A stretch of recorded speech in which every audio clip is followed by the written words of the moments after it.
The Lifestylist, Episode 114, featuring Quantified Bob.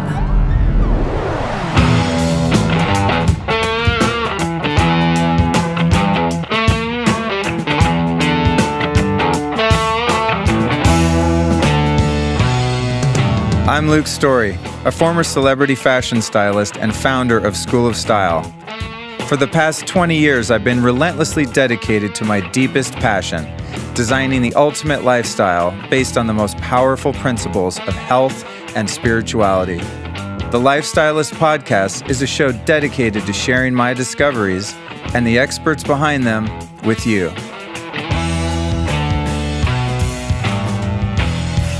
I want to take a minute to remind you to check out Clear Light Saunas. If you go to healwithheat.com, enter the code Luke, you're going to save $450, get free shipping and a free backrest if you just mention my name, like Hollywood style. Just drop my name. Say, yo, I know Luke. I know the guy at the door. He does a little something. You know what I mean?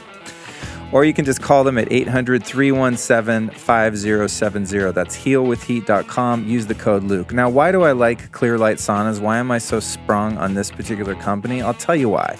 They're low EMF, no chemically treated wood, no paint, no varnish, no glue, no off-gassing. They all come with chromotherapy lighting. They come with a Bluetooth sound system and ceiling speakers. They don't use any manufactured wood, even the places where you don't see the wood. So there's no plywood, veneers, particle board, no funky, weird stuff. They also have a solid wood floor, which is really cool, and there's heaters underneath. So you're getting that infrared heat from underneath your feet, on all sides of your legs, all sides of your body. You're surrounded by this amazing healing infrared light. A lot of other saunas have slatted floors, and so like insects, dust, and sweat and crap drops through there, and it's just nasty. So I like the solid wood floor. Another awesome thing about Clear Light is they have a 100% lifetime warranty for the entire sauna and all its components for the life of the original owner. So if you buy one of these units, which start at $24.95, and then you're going to get a big discount if you know me, it's covered for as long as you're alive. Now, if you hand it down to your kids, I don't know, you're on your own. But as long as you're alive, if you bought the sauna, you're covered. And a lot of these sauna companies, I'm telling you, you got to watch out for. Not only do they have really high EMFs, which means really bad electricity that's firing at you, but they also have a really bad lifetime, I'm using air quotes, warranty. And if you read the fine print, it will say the lifetime is defined as 7 years or something funky like that. So these guys don't play games. They're a really great company. They're family owned. They're super easy to deal with, super friendly. And again, all you have to do is call them at 800-317-5070 or go to healwithheat.com and use the code Luke, and you're going to get straight hooked up. They've got indoor and outdoor units. They're my favorite thing in the world. So you are welcome. Enjoy that. And remember, if you want to learn even more about infrared saunas, you can take a time trip back to episode 24 and you can hear an entire show about just that. Okay, I've got something really cool to share with you, and that is my latest find in the biohacking tech world. If you follow me on social media or you listen to this show, you know I'm always looking for the latest and greatest when it comes to technologies with which to improve my health. And I recently stumbled across something called a Joovv. That's spelled Joovv. And the Joovv is a red light therapy device that you use in your home. And that's what people always see on my social media. And they ask me, what the hell is that red light behind you? Or I'm going to tell you about it. Check it out. Let me break it down like this. So just like whole food can be broken down into different vitamins and minerals, well, sunlight can be broken down into different colors. So just like the nutrients in whole food, each color of sunlight has its own effect on our bodies. This is why you feel so awesome when you get out into the sun, right? Well, each color of the sun spectrum has its own unique properties, and each one penetrates your body and benefits your body in different ways. So once your body absorbs this light, the energy is converted into cellular energy, which kicks off a series of metabolic events like the formation of new capillaries, elevated production of collagen, and the release of ATP, which is the stuff that gives you shit tons of energy. So red light therapy sounds a little crazy, but it's been approved by the FDA, and its effectiveness is studied all over the world. So basically in the world of science, medicine, biohacking, it's irrefutable that red light therapy really works. Some of the benefits include repairing sun damage. Now, I'm someone that likes to get out in the sun as much as possible, and I don't want to look 85 years old when I'm still in my 40s. So it reduces wrinkles, it enhances muscle recovery and peak performance, heals acne and other blemishes, fades scars and stretch marks, speeds up wound healing. I just used mine to actually heal a dental implant that I got, and that shit was healed up in like 3 days. It was crazy, and it increases testosterone production. So it's a really cool technology. Essentially, you just stand in front of this really powerful red light. It feels really good. It only takes a few minutes a day, and the benefits are insane. Like, my energy is off the charts. So if you want to check it out, here's the deal. Go to joovv.com. That's JOOVV.com. And as always, I've got a hookup for you, $25 off if you decide to order one of these gadgets for yourself. The audience code that you want to put in the cart is a Lifestylist. So that's $25 off using the code Lifestylist. The website is joovv.com, the next level of red light therapy. It's also worth noting that these units on the professional medical side can cost upwards of $50,000 to $100,000. So the guys at Joovv have figured out a way to make this affordable for the consumer in-home use model, and their units start at under $1,000. It's pretty rad. So again, go to joovv.com, enter the code Lifestylist, and save $25 off your order. What is up, geeks and freaks? It's Luke back at you with another episode of the Lifestylist Podcast. Today's guest is Quantified Bob, recorded in New York City. And this is one of those episodes that you're really going to want to pay attention to. So Quantified Bob, or Bob Troya, as he's called on his birth certificate, is one of these human laboratory-style biohackers. So he meticulously tracks his health and his fitness, and then he reports on the results in his content, which is vast. So over at his website, I'm always geeking out on the latest detox protocol or results he's getting with this biohacking device and that. Like, he's a brother from another mother, you know what I'm saying? We're super geeks. He's just a lot more scientific about his model, so it's fun to follow his stuff. So I was really excited to sit down with him and have this discussion. So Quantified Bob is really like a quantified self master and teacher. He's a really brilliant and a really cool guy. I was expecting him to be a bit more serious, but we had some fun. The topics we discuss in this conversation are as follows: checking cortisol and adrenals for sleep and energy disorders, the truth about ketone supplements and how to use them safely, what are the best tracking devices for sleep, mastering deep ketosis and the possible risks of doing it wrong, the hottest current self-tracking devices, the power of niacin sauna detoxes, then measuring indoor EMF levels and actually testing the level of EMF in my recording headphones, which will shock you to hear the results. Really scary stuff. Testing your indoor air and water, and then why the Oura Ring and other worn tracking devices are so useful to biohackers and which ones work the best. The bulletproof diet and analyzing his amazing results with that diet. And then we ask the question, does grounding or earthing technology actually work, or is it whack science? And then we conclude the interview with this thoughtful question: how do you find balance between self-obsession and caring about your health? It's one thing to be a biohacker, but you still got to be out and live in the world, and we talk quite a bit about that. So this is a really fun episode. Before we get into that, I'd like to invite you to come over to my brand new Facebook group. We've got a group for me, you, the listeners, the guests, to all convene in one place, ask questions, propose ideas, answer questions, post great links and things that we're all finding. The group's growing fast. It's a lot of fun. I do my very best to check in there every day and provide some useful information, or at least something entertaining. And then don't forget to check in on New Year's Eve. We're doing tons of episodes in December. You know what I'm saying? We got all these bonus episodes for you. So it's another bootleg broadcast of your old pal Luke live from Aspen Shakti. And I'm going to tell you, this episode coming up is probably the most intimate and revealing public talk or podcast I've ever done. So I think you might enjoy that.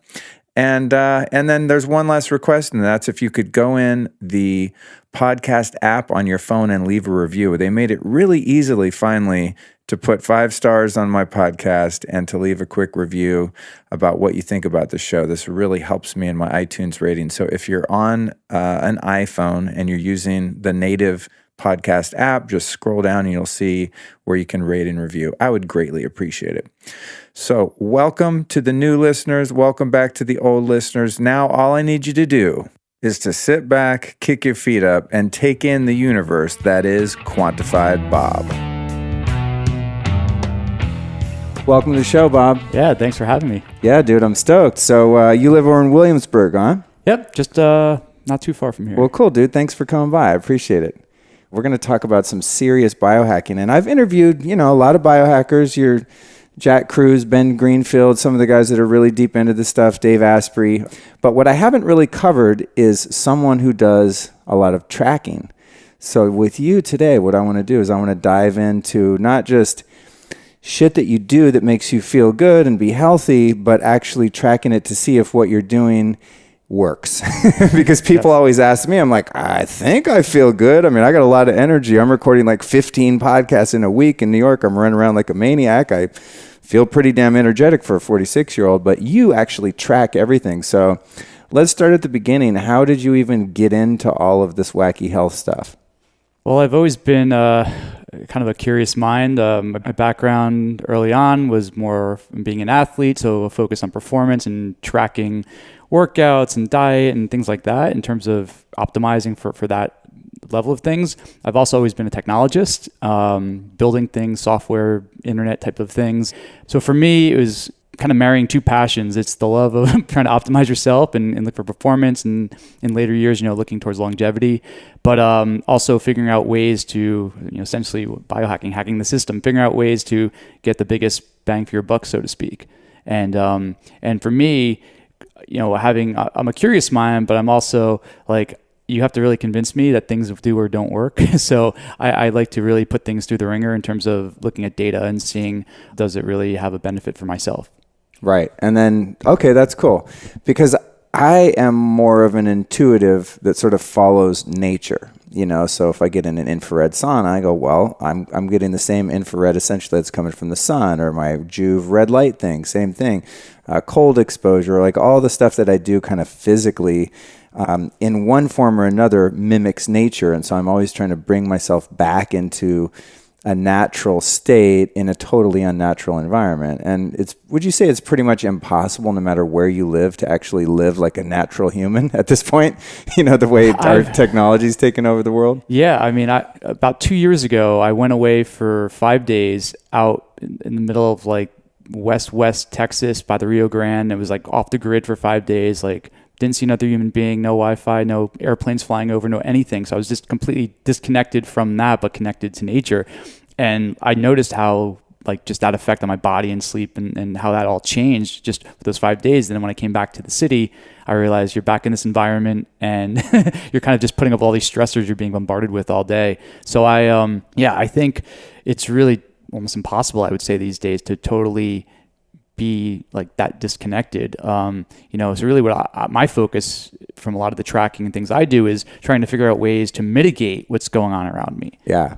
Me too. We can sit there and optimize ourselves and our health and eat well and all of that. But if the environment around us is just destroying us, it's like the best we can do is try to figure out ways to just mitigate that. When you got into the health stuff, what was the first thing? Like, have you gone through phases of, you tried to be a raw vegan and then did paleo and then this and then that? Or have you kind of found, did you find what worked from the get-go?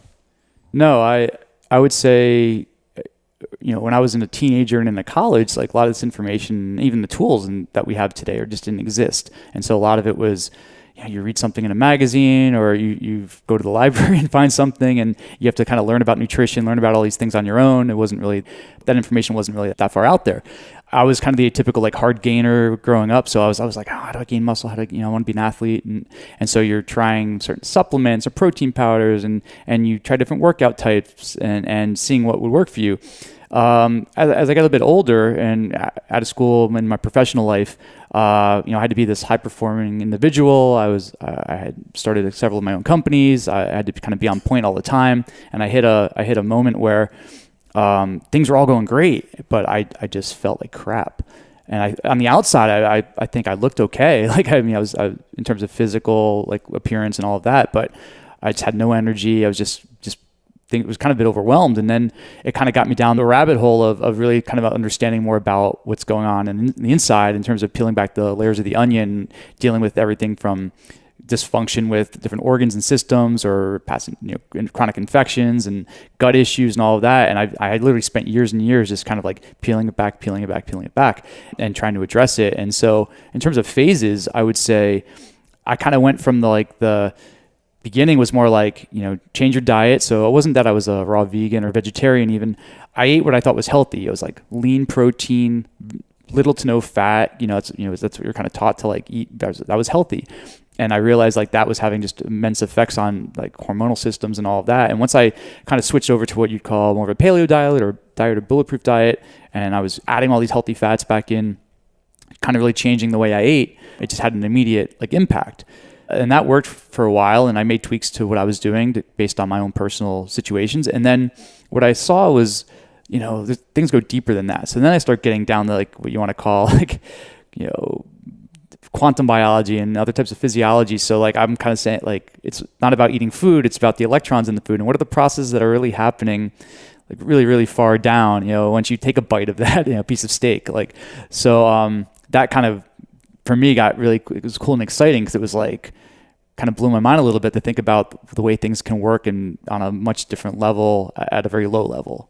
Especially if you have an interest in an aptitude for tech, when you start getting into like, oh, eat broccoli and grass-fed beef. Okay, we got that, but like diving a little bit deeper, I'm sure for you has been really fun, obviously. And that's why, if you look at your site, dude, the shit that you're tracking is just insane. Like, it's like a very dedicated approach. People often tell me that I'm pretty extreme with all my practices and gadgets and stuff. And I'm like, it's a hobby, dude. It's fun. It's what I'm passionate about. I just did a video here in New York about how to hack your hotel room and air travel, and it's like, I'm getting these comments on Instagram like, how do you ever have a girlfriend? I'm like, well, I don't. Maybe that's why. It's like, this shit is fun to me. It's like, it's not like a chore to travel with all my stuff and all my gear. It's like, this is what I do for fun. Or it's you like, find a very forgiving girlfriend. No, I've had a couple of those. What's funny? You just gotta like when how you sell a girlfriend on it is when she's got cramps, you put her on the biomat.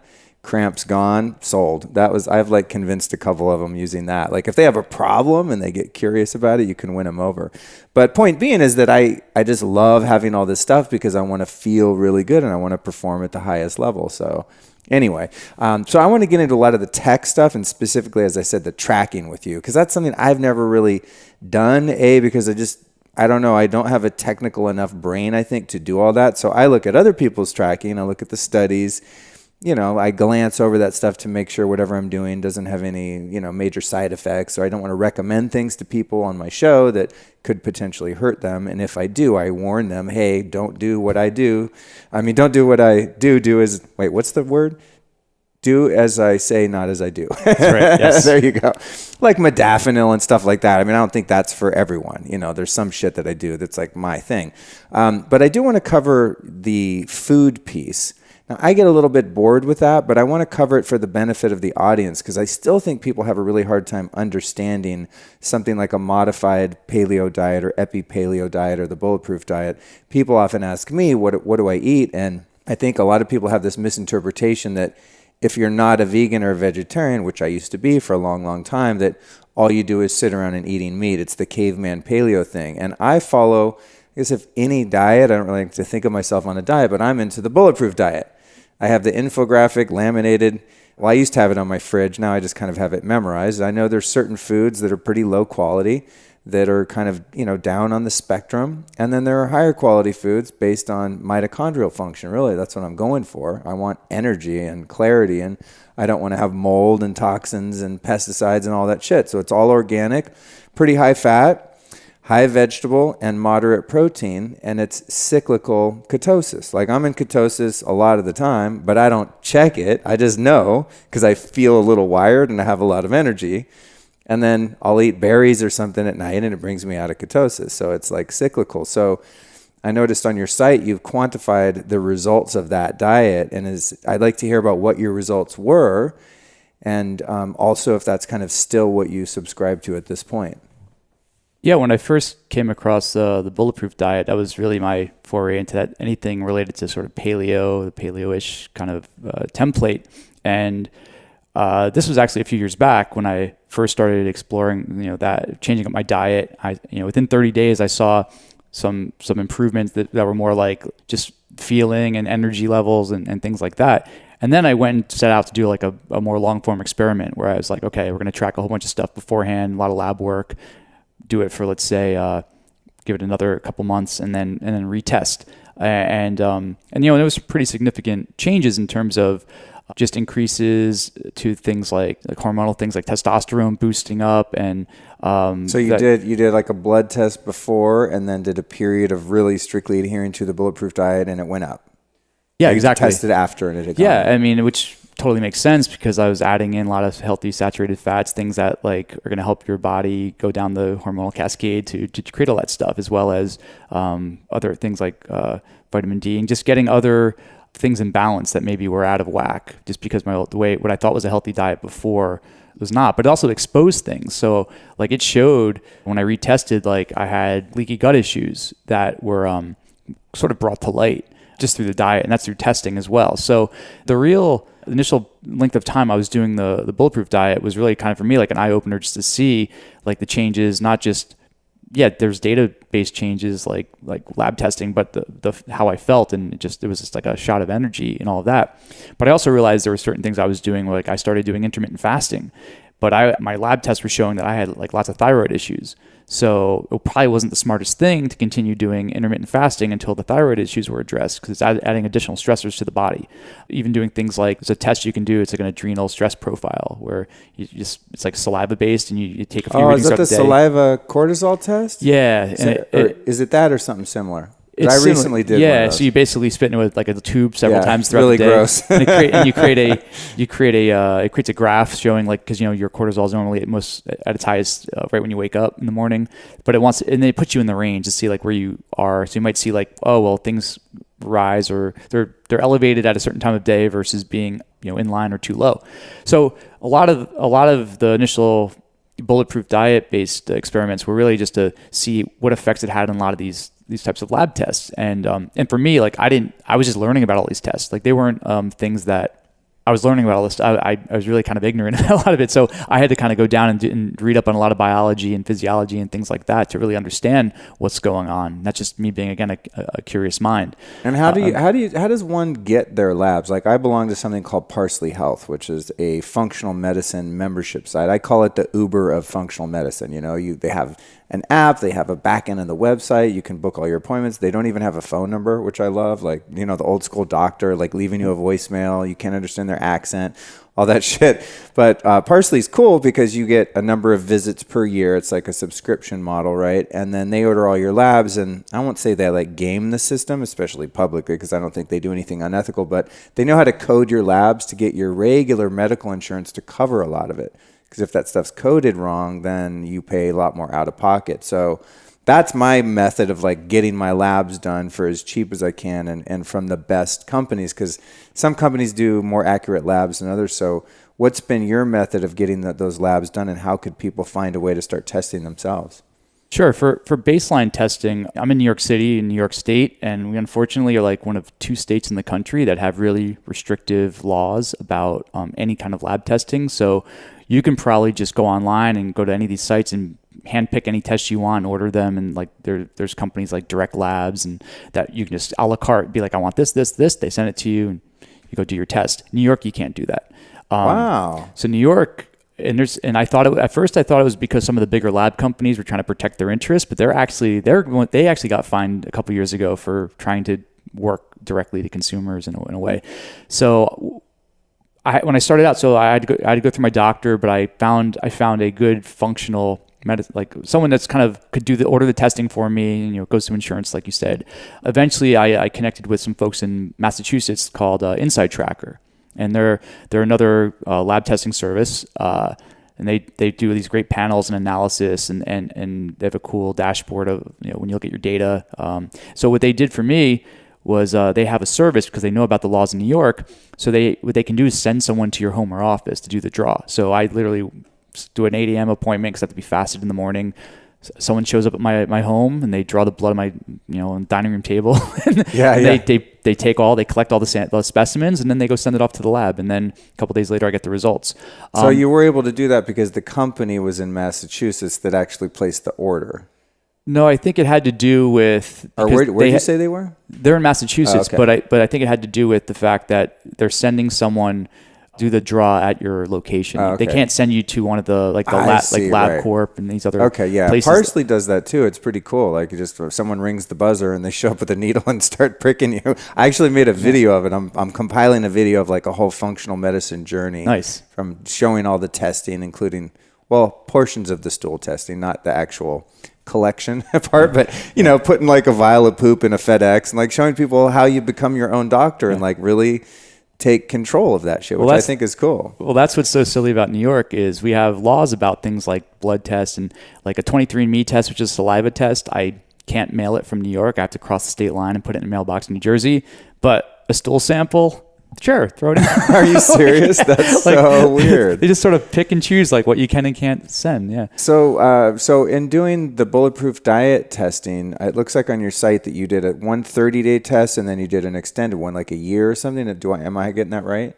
Yeah. So I did like a initial 30-day kind of before and after, and then I kind of did a revisit like a year and a half later. I mean, and that's even a year and a half ago, because this was kind of showing like, did things sustain and continue, based off of was that initial 30 days kind of a fluke versus, and what I kind of talk about is just showing how things have continued to improve or get more optimized, and things that I learned along the way and tweaks that I made, like you talk about different diets. So for me, I had to make some personal adjustments to the template. I mean, there's still like the spectrum of good and bad, but for me, like I realized there were certain things that my body could tolerate better than others or needed more than others. So that was, and that's my sort of N of one, or, my self experiment, because I think, we can all kind of take the same template, but we're all going to sort of need to tweak it a little bit. So is one of the tweaks you had to do playing with the intermittent fasting so you didn't stress your thyroid and have these issues with the adrenals and cortisol and all that kind of system? Yeah, I had to make sure,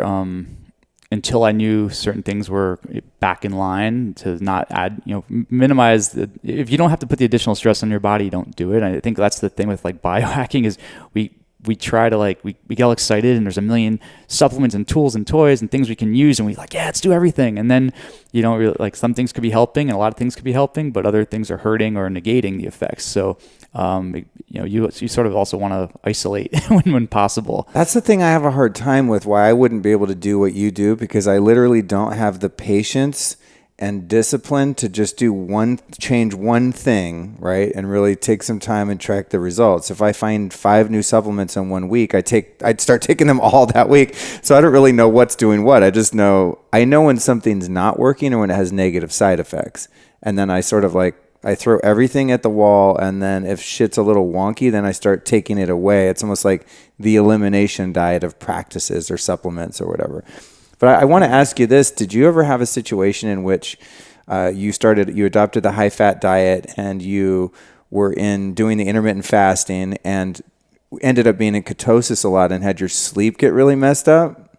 No, actually, if I'm in ketosis, I actually have better sleep. Really? I actually have better, yeah. I've done some other experiments around longer fasts, like 5-day fast or fasting mimicking diets, and I had awesome dreams because my body, for some reason, when I'm fueled by ketones, it seems to have a great effect on. That's interesting. And have you heard anything? Someone was telling me a couple days ago that wanted to sell me on living on fruit and sugar all day, which I've done, and it just doesn't work for me because I just crash. I just get all tired, and then I have to eat more. Like the glucose path, just for me personally, is not the way to go. I really like living on fat and ketones. And they said, well, dude, you're trashing your adrenals from being in ketosis too much. Have you heard that or experienced that based on your testing? Have you seen any negative results of spending a lot of time burning ketones rather than glucose?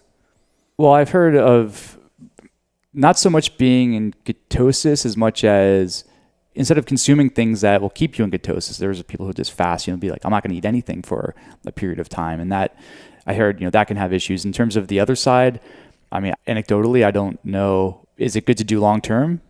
Probably yes or no. I don't know the answer exactly because it depends what people are eating or consuming or not consuming. And and I think everyone's going to have different health circumstances. So some people may be able to tolerate it, but if someone's like, a pregnant woman, maybe shouldn't be doing that. Yeah, totally. So it's sort of an individual thing. Yeah, I mean, I just heard that and I was like, I don't know, I feel pretty good. But I definitely noticed when I first started doing the high fat, which just happened accidentally because when I discovered bulletproof coffee, I was like just sold.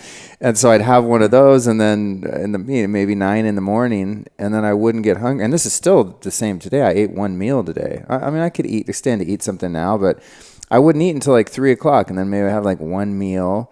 And if I didn't purposefully eat some carbs or some type of starch or sugar or something, then I would just be in ketosis all the time. And then my sleep got really weird. I actually asked Dave Asprey about it at one point, and he's like, dude, you might be a person that just can't be in ketosis all the time because you're waking up with these cortisol rushes in the middle of the night. So he advised, he said, dude, eat some blueberries or something at night and like come out of ketosis to kind of help regulate your hormones. Well, this is where if you had some sort of continuous glucose monitor, you may have seen overnight your glucose levels were getting way too low, and then if that's your body's way of like spiking up your cortisol and all that, it's a way to get some more glucose in your system. So to like your body literally wake you up and be like, yo, go find some honey or something. Yeah, or trying to pull glucose out, like have your liver kind of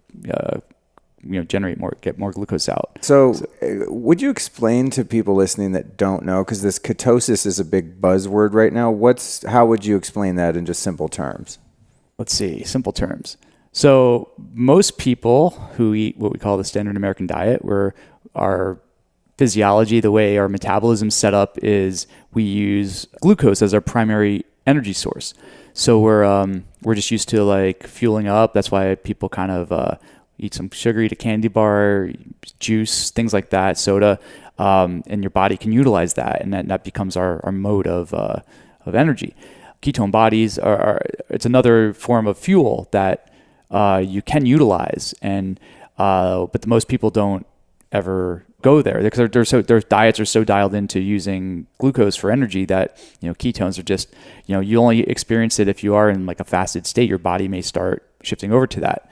So, ketosis is really, being ketogenic is for a lot of people getting the body to start shifting its energy source over from being glucose driven to being ketones driven.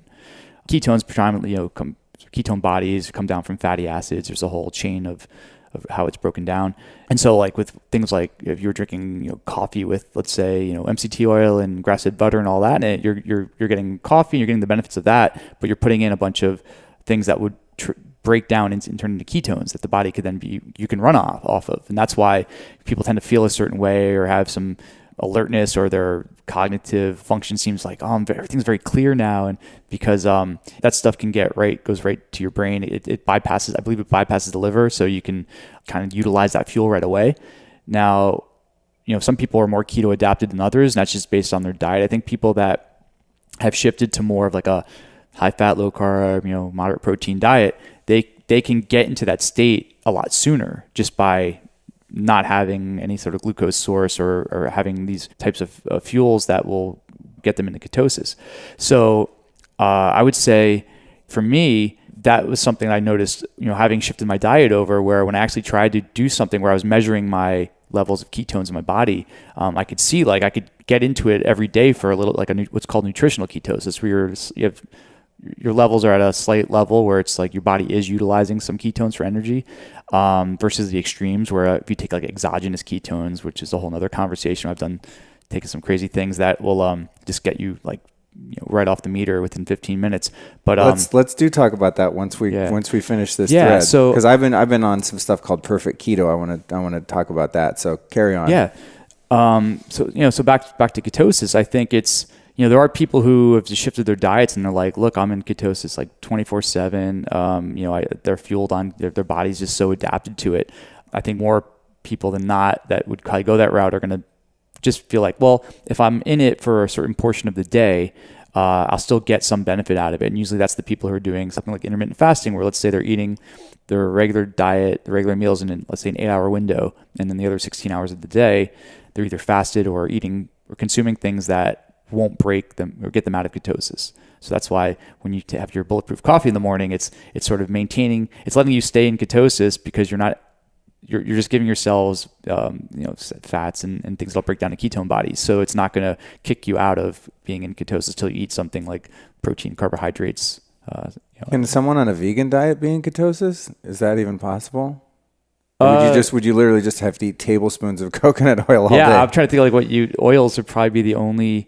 I mean, nuts. Well, because if certain nuts that have proteins won't work. But yeah, I think for the most part, ketosis seems to be tied to but other than the coconut oil or any types of oils like that, if you're eating anything that's gonna have carbohydrates and protein in it, it will.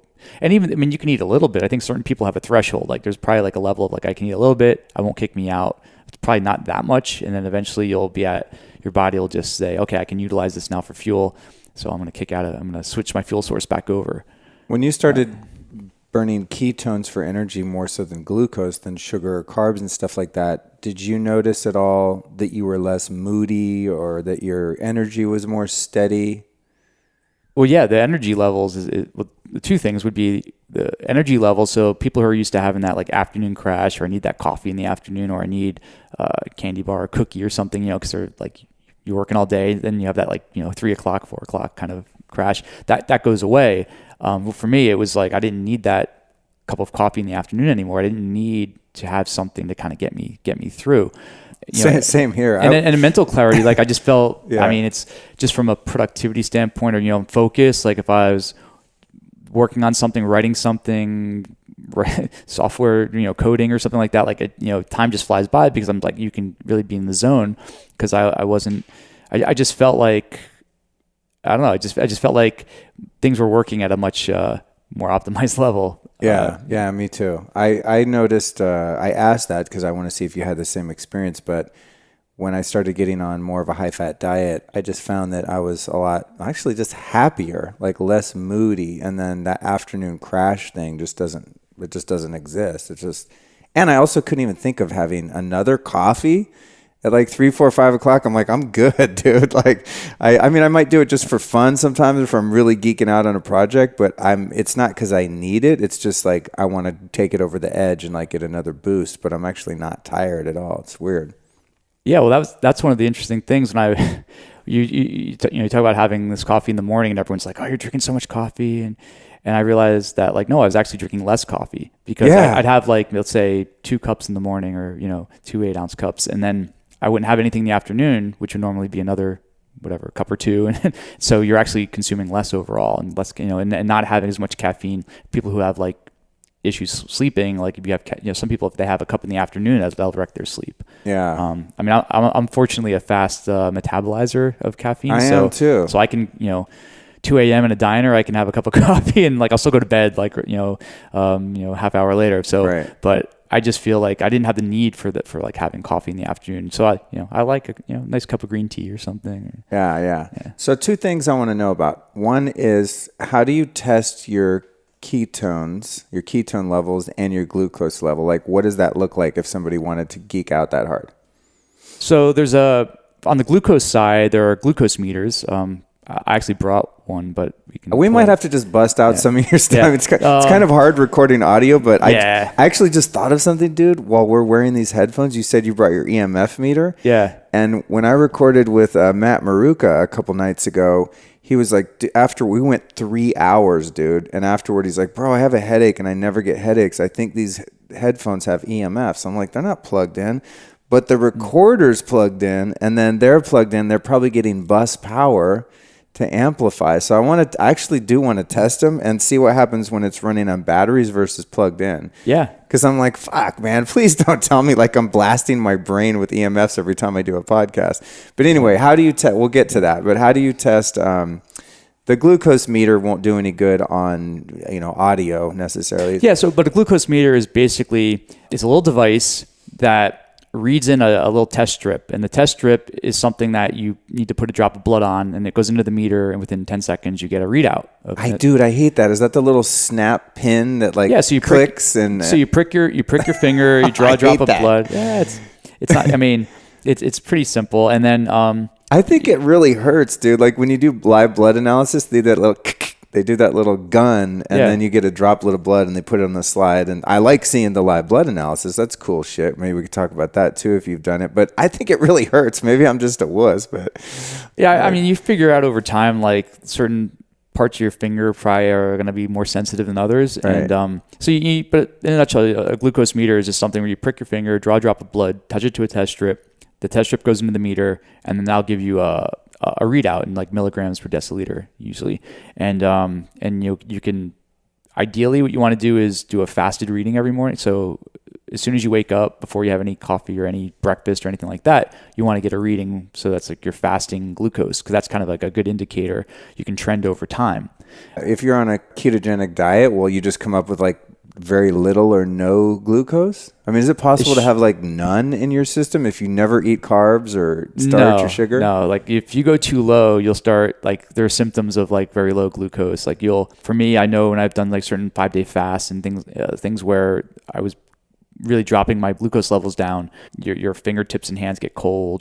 You'll kind of know that things are getting, When you say you do a 5-day fast, is that like, are you doing green juice or anything like that, or just water, or what? It was it's called a fasting mimicking diet. So there were these researchers out of I think University of California. I think it was either USC or University of California, and it was they came up with a methodology where instead of like someone just not consuming anything for 5 days, they figured out that you can mimic and get almost all the benefits of doing a 5-day fast while consuming just a minimum amount of calories with a certain nutrient profile.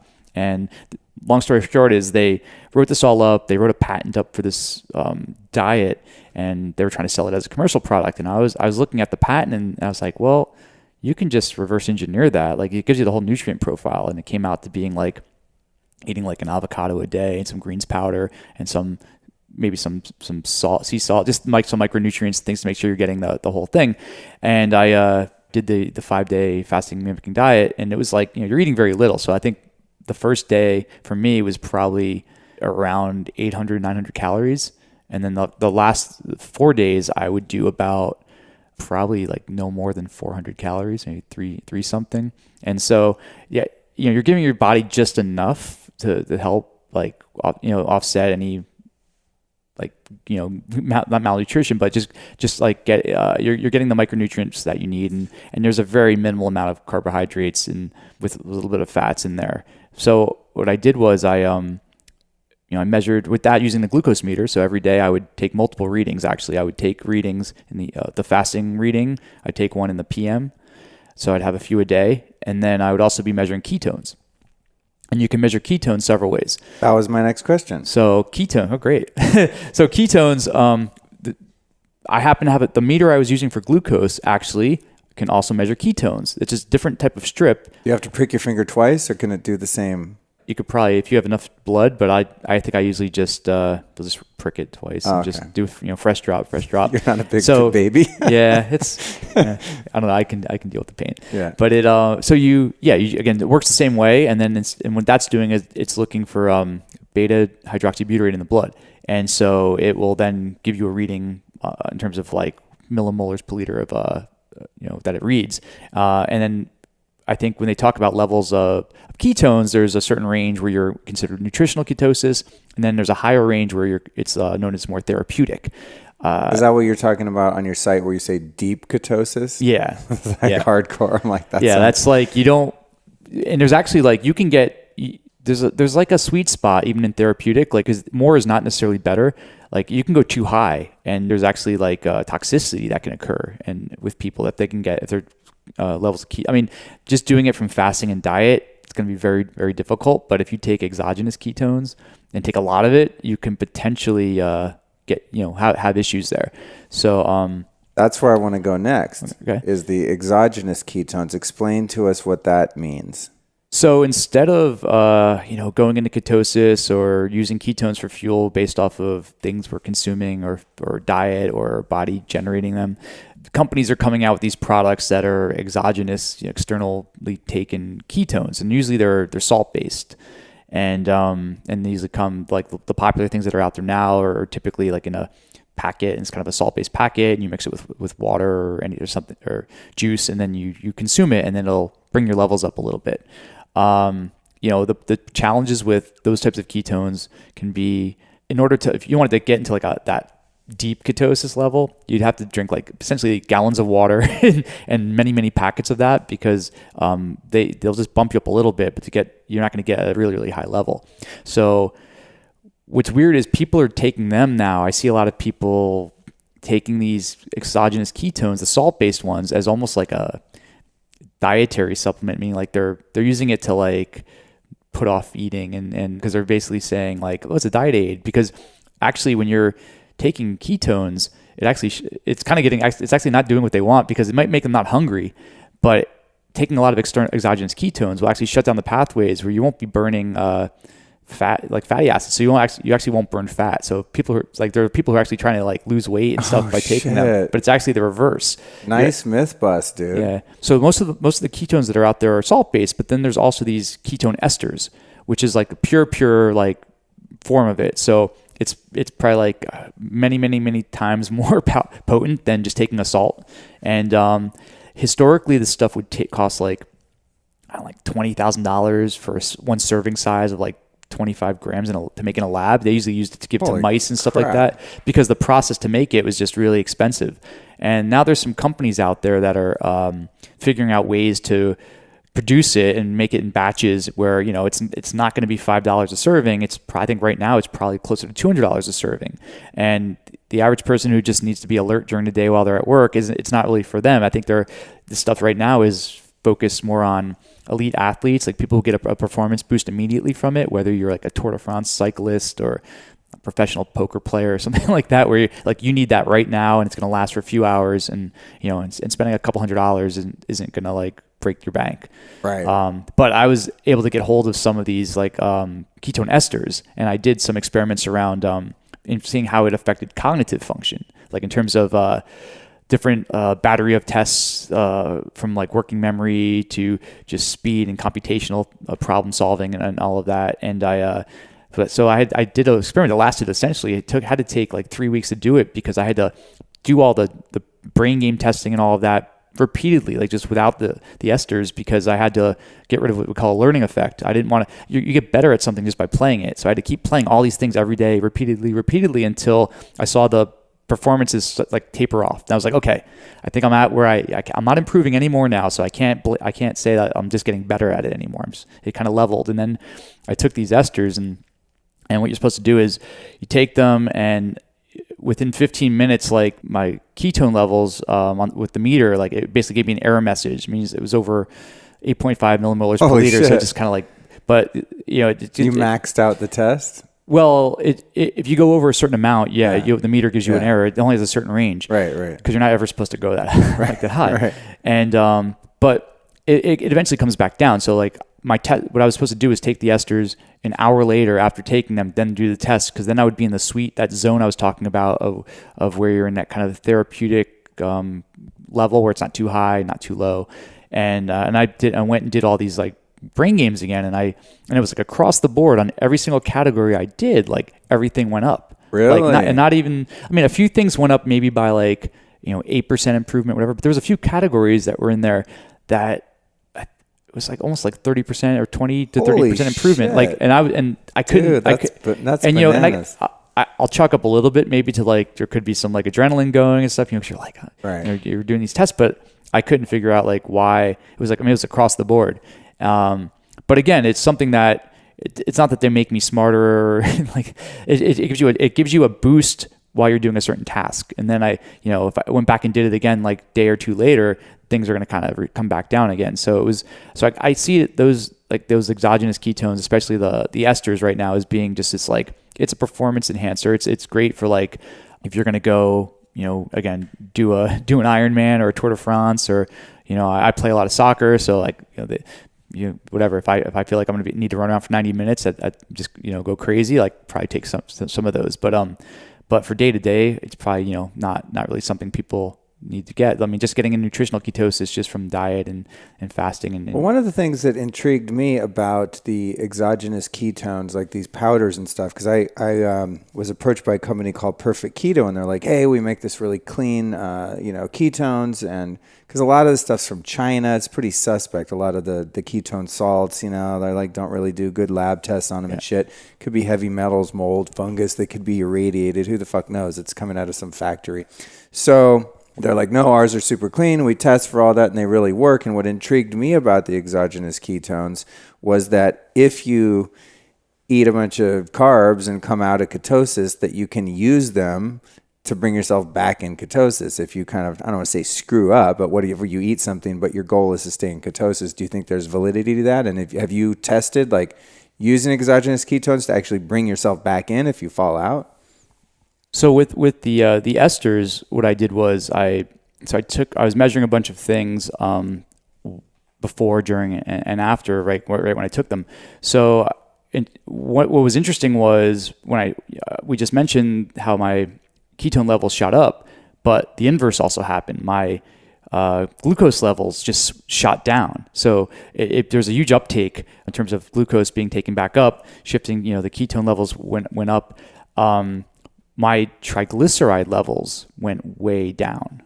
So I actually have another device. I can do some like blood testing at home. Like I can do like LDL, HDL, triglycerides, that kind of stuff. It's not like going to be the same level as if you go to a lab, like a regular lab test, but it's within 5%. So I was able to like track that as well and see like kind of what is actually happening when I take this stuff. Seeing the effects not just on glucose and ketones, but also like it actually has effects on some of the cholesterol markers, which was kind of interesting. That's cool. I mean, that's good, right? You want the triglycerides to go down, ideally, don't you? Yeah. I mean, you want, whether or not it's going to last, it's not a permanent thing. You're getting it just as a temporary kind of improvement, So again, it's these exogenous ketones that aren't necessarily giving you a permanent boost. It's like a little bump here and there. Right. So would you say just basically you just eat a ketogenic diet if that's what your goal is? You're going to get more benefit from that than all of this other funny business, unless you're going for that crazy high performance. But also, I think the people who are taking some of the exogenous ketones, even like the salts, if your diet is pretty much like higher fat and all that, and you're pretty adapted, you're gonna get a better response when you take something like that. Yeah, I like it. I mean, I'll just be working in the office and I don't have time to eat, so I'll just make myself like a little collagen protein, whatever, some stevia, some ketones, just make like a little smoothie with ketones in it, basically. Yeah. And I'm like, I don't know, I'm not hungry for hours afterward, but I'm also not starving myself. I mean, I'll put some brain octane oil in there. I'll make make a fatty like protein drink with extra ketones, essentially. Does that make any sense? Yeah, I mean, or does mixing it with protein negate the ketones? Well, it's just that you're giving your body multiple fuel sources. It's gonna decide what it wants to use. Oh, okay. But I mean, for me personally, this is again something over the years is we start taking tons and tons of different supplements and all these other things, and you start realizing like there's got to be ways to maybe like if I can get it out of real food, I'm going to go in that direction first. 'Cause I'd rather like eat something that's going to be more satiating than if I don't have to. If I'm in a bind or something and you take something or something you can't get out of your diet, then sure. But something like if I'm going to take ketones with a protein shake, I probably wouldn't go that route. I mean, it depends. Unless you're going to work out or something, maybe like pre-workout routine, getting your protein. Actually, I do like the exogenous ketones before I work out too, because if you make a drink out of it, it's just it'll be like chocolate flavor or peaches and cream or whatever, and it's watery, so you don't like walk into a workout like I'll like regurgitate food if I eat before I work out. It's just my body's like, wait, jackass, do you want to digest food or do you want to use your muscles or whatever? But I like the ketones before I work out because it's just like you just absorb it. It's like drinking water or something, and I don't notice like that in other words, it's very easy to digest. Yeah, I've taken like some before like a soccer game or something. I was like, hey, I just get a little energy boost before the game, but it's not something I would say I do regularly. All right, that's cool. So let's move into some of the technology then. So you're wearing like 3 devices on your 2 on your wrist and 1 on your ring now. What are those things and what are you tracking right now? Okay, so the one that looks like a ring is a Finnish company called Aura, and they make a really cool. It looks like almost like a piece of jewelry, but it's a tracker. OURA, right? OURA. Okay, yep. got it. It's become popular just because it's the form factor. It just slips right on your finger. It's like the other activity trackers. It'll track your steps and activity and sleep, things like, those data points. You know what's interesting about it too? Because I remember when it came out, I think I saw Greenfield had it. It's not hideous either. Like it's actually kind of like cool looking, which a lot of the early tracking stuff is like, oh, I'm not gonna wear that thing around. That actually looks cool. Do people comment like, hey, that's a dope ring, and not know what it is? Yeah. Usually when I'm paying at some register at some a shop, or someone sees me pulling out because I take my wallet out of my pocket and they see my ring and they're like, right. Oh, that's cool, and I have to explain what it is. But I like the fact that it's like one solid piece too. So like I've dropped this on like a hard floor, and I thought it would just break, and the thing's like indestructible. So does it read moisture in your pulse, and how's it actually getting the information? So they're underneath, inside of it are a bunch of sensors that can do everything from measuring your pulse rate, looking at I think it might be doing some stuff around body temperature, and it's got an accelerometer stuff built into it. It might be doing some galvanic skin response. Okay. So it can use those data points, and then they've got algorithms, for example. So if they're trying to measure your sleep, they have their own ways to figure out are you in deep sleep, are you in REM, are you in light sleep, awake, etc. Whereas all these devices have their own ways of doing that. So whether it's I've got a jawbone on my hand and on my wrist, and I've got a Fitbit Blaze on my wrist. And the reason I'm wearing 3 things right now isn't because I want to just go crazy with the tracking. It's I'm actually in the middle of an experiment that I'm trying to compare what they're collecting, especially with regards to sleep, and seeing where they're consistent or inconsistent. Because I kind of feel like a lot of things with a lot of this technology is we often put our faith into these devices being accurate, and they could be consistently inaccurate. So, because one thing might tell you you never get any deep sleep, but the other 2 devices are disagreeing which one's correct. Have you found that with these 3 in terms of your sleep, that there's discrepancies in the reporting? So far, yeah. I mean, it's interesting to see when there's you wake up and, because the first thing you do in the mornings, you're like, how do I think I slept? I think I slept okay. And then you look at the data and you're like, oh, it says you slept like crap. And you're like, look, you were tossing and turning all night. But then something else will say you got 2 hours of REM, and I'm trying to think well, do I remember any dreams? Was I have REM? And another device would be you got 9 minutes. So it's wow. So you don't know if the error is in the device itself. Was it user error? Did I not secure it? Was it spinning around on my wrist or my finger overnight? And so, what really can throw off those results? And I think it's kind of an important thing to really understand with all this technology is, you're putting your faith into something that, if the data it's collecting isn't accurate for itself, it's not. You could be somewhat misguided in terms of you think there's something wrong with you, and maybe there isn't. Did you ever try that thing called the Bedit? That strap? I think it was kind of a strap that you put on your mattress, and you lay on it, and then it gives you your sleep data. Did you ever try that? I mean, I played around with them. I try to not keep a lot of electronics and stuff in there in my bed. So I mean, I know they probably have a version now, I think, where it turns off Bluetooth and all that. But that's the thing with a lot of the tracking stuff is it's Bluetooth, especially with the sleep ones. I'm like, I'm not going to be sleeping with Bluetooth on me, But the Oura Ring you can turn off at night and then plug it in to sync your data, right? Exactly. Yeah, there's a setting that turns off the Bluetooth, and then you hope it doesn't somehow reactivate. But it's pretty good now. I think it used to have some issues, but they resolved it. And so you can shut it off, and then in the morning you take off the ring, and I think after 30 seconds, if you put it back on, it will reactivate the Bluetooth on it. But I only keep it on just when I need to sync the data off it. It's always off otherwise. Yeah. And when you walk around in New York, when you have your phone on you, do you put it in airplane? So in New York, depends what I'm using it for. I'll keep definitely if I'm out in the street, Wi-Fi's off, Bluetooth's off. My phone's in a case that blocks EMF from it. There you go. What's the case called? That one I have is called Safe Sleeve. Oh, okay, it's a company. So it's only protecting. Sounds like a condom company. Yeah, maybe they can pivot. I've heard of the Defender Shield. I've not heard of this one. So I have a Defender Shield as a pad under my laptop. So if you're sitting at a desk or something, there's anything. This one's right here, the Hera pad. So so if because it can project below the laptop, so that's going to block it that way. But with the phone, I do have several things to mitigate EMF with the phone, and one is having that case on it, so it basically protects the front of it. So it's gonna redirect any radiation out towards the back. So like I still don't recommend I'm never gonna have my phone in my pocket. Like I don't keep my phone in my pocket. So for me, it's more like if I have to take a call or do something, it's always that is protected in the front.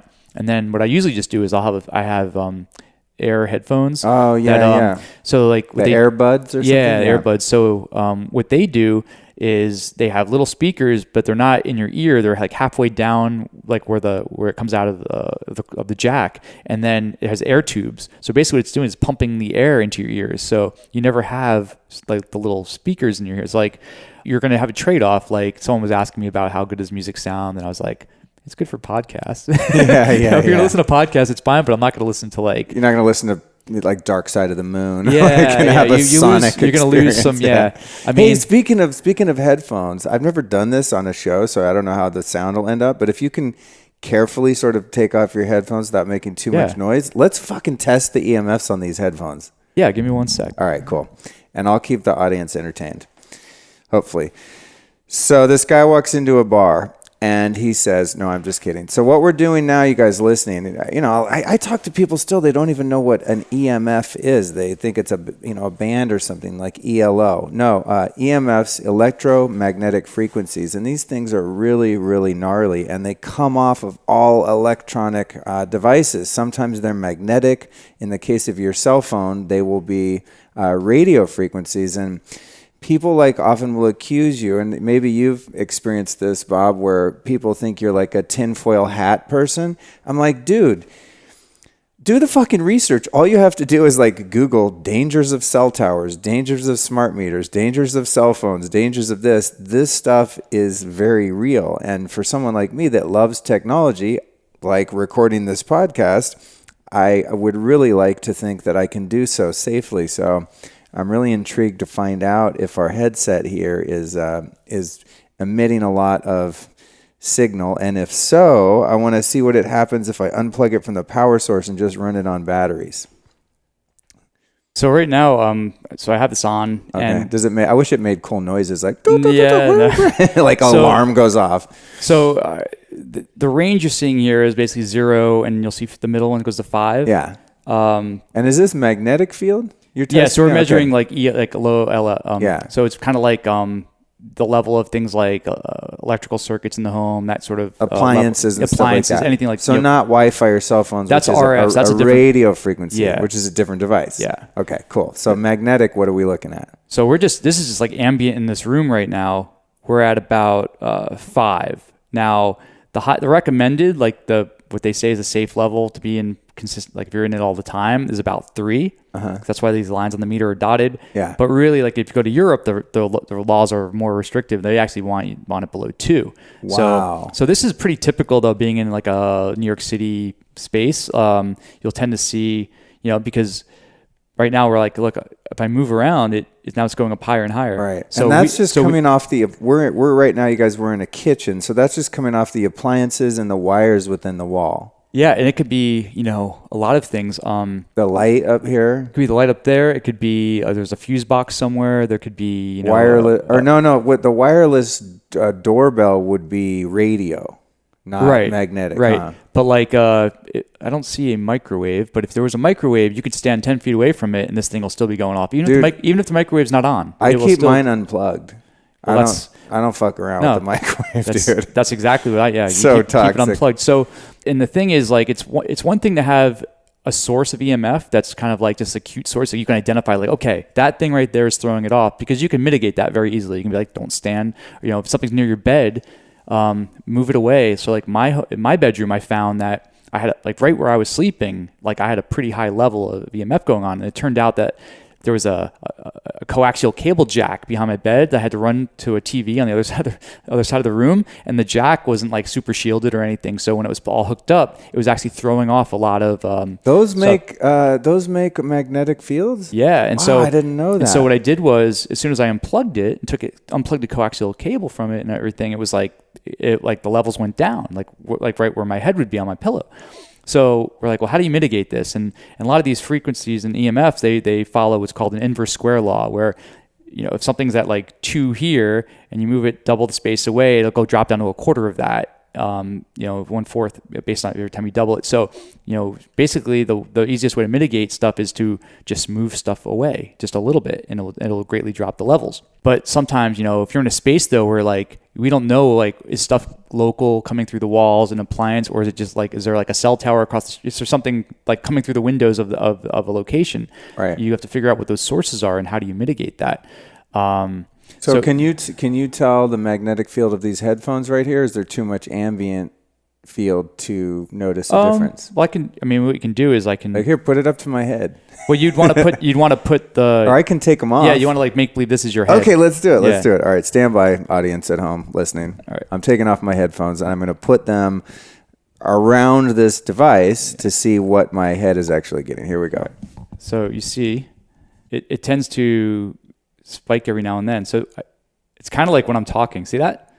So every time I talk, the speakers are being engaged, right? Because it's putting the electricity in that's coming in through the magnets in there. And so, as more I talk, the more I talk, you see it spike. That's messed up, dude. So I'm leaning over now so I can talk in my mic. And it's true. When I'm talking in the mic or when he's talking in the mic, it comes out the headphones and you can see it go up. Yep. So let me try something, though. Let me, no, keep it on there. Okay. And then just hold it for a sec. And then let me unplug from the power source and see if the batteries, the little AA batteries in there also make it this high. Stand by.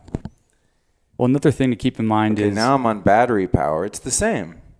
Yeah. Well, also keep in mind, we're starting, before you even put this, the meter was already showing about 4. So it's not like it's going up a ton. It was already pretty high. Because if you look, we're still at like,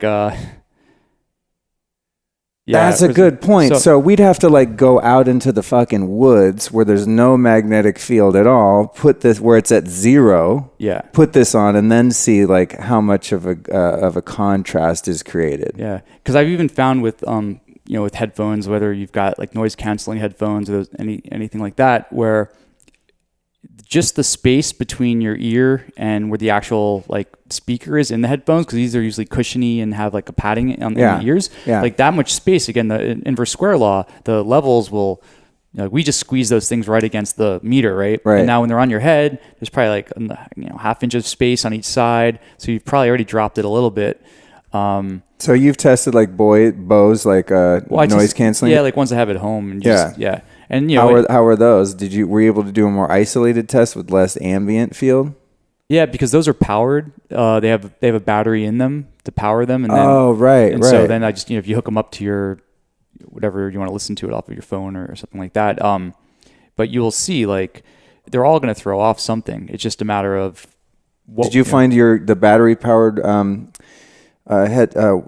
noise canceling headphones put off a lot or just a moderate amount of EMF? It was kind of similar to the experience we just had where I think there was already an ambient level that was higher than I liked. And so it was kind of just adding Have you ever looked into, I'm looking into 2 different things because I live in an apartment too right now. I really want to get back into a house. I lived in a house for a while, about 4 years in the Hollywood Hills, and the houses are very sparse up there. You don't have people on top of you like in an apartment.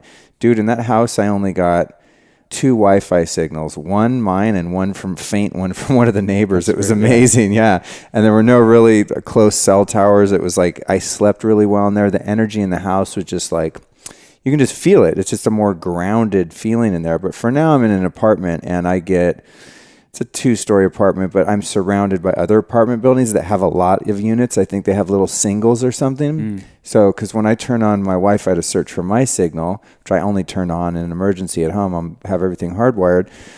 But if someone's visiting or something like that, they'll ask me for the Wi-Fi. And if you do that, it'll drop down. It's like, just like in New York, there's like 40 options. Like if we look at my laptop right here, you're going to have like 40 signals that are all like 4 or 5 bars coming at me. So what I've considered doing, one of 2 things. For the magnetic field, getting the EMF blocking paint, right? Because you can get this paint that has it's conductive essentially, and then you can ground the paint into your ground circuit. And then also I was looking into getting a canopy for my bed because I have like a 4-post bed that's the shielding fabric, and you can essentially make your bed a Faraday cage where like you could literally take your cell phone inside there and you'll get no signal. Like it kills it. Yeah, you just have to be careful that like it has to be completely sealed, because if there's any little crack within that cage or whatever you're doing, it's actually can make things worse. But also that's going to protect, because it bounces around inside there. Yeah, and it'll find its way in, and you have to make sure it's grounded again. Obviously, yes. But what I've found was that stuff will work for helping with some of like RF type signals. So if you're dealing with like cell towers and Wi-Fi and all that. But if your issue with EMF is the lower frequencies, like you're talking about like electrical wiring, things within the home, that you're kind of like, and I've researched this because I live in New York City, and I was like, I wanted to figure out a way to insulate the same thing, like do that to my walls. And they're like, no, you have to put like lead, you have plates in the walls, because those frequencies are penetrate anything. So whereas RF and stuff you can mitigate with those types of solutions. So you're saying the paint won't block the magnetic coming off the walls? I had it backwards. So it'll block the radio frequencies coming in from outside. Yeah, you're not going to get, but not the magnetic. No. So for the magnetic, you'd essentially have to build your own house and have all the wiring shielded properly so that it's not emitting that magnetic field. Yeah, right? I went through my apartment, and it was like I tested out every outlet, and I found some improperly grounded outlets that, so if you end up with stuff like that, if you have like a sprinkler system or plumbing in the walls, if there's some ungrounded connection, like it can get carried along the pipes. It could be like if the even the water can be like putting off a field. Yeah, everything conducts. Even anything metal that right. If something's not grounded properly, it will figure out a way. Jesus Christ. So for people that are listening that think we're tinfoil hatters, there was a show called Better Call Saul, and the show really pissed me off. It's like a prelude to Breaking Bad. It's like how those guys became the characters. And in that, there's a character he's got really high EMF sensitivity, so he wraps himself in tinfoil and all this stuff. And when that came out, actually pissed me off, because it makes us people look crazy that understand the science and the research on this shit and how bad it is for you. And then in the show, they like make the guy look like a dickhead, basically. And so I was like, God, don't do that. This is real stuff. So do you know what some of the negative effects of these radio frequencies and magnetic frequencies are in our biology, just in case someone's like, oh, it doesn't do anything? Well, there's simple things like it can disrupt sleep. It can mess up things like your HRV. It can put you in a more stressed out state. It's just a stressor on the body.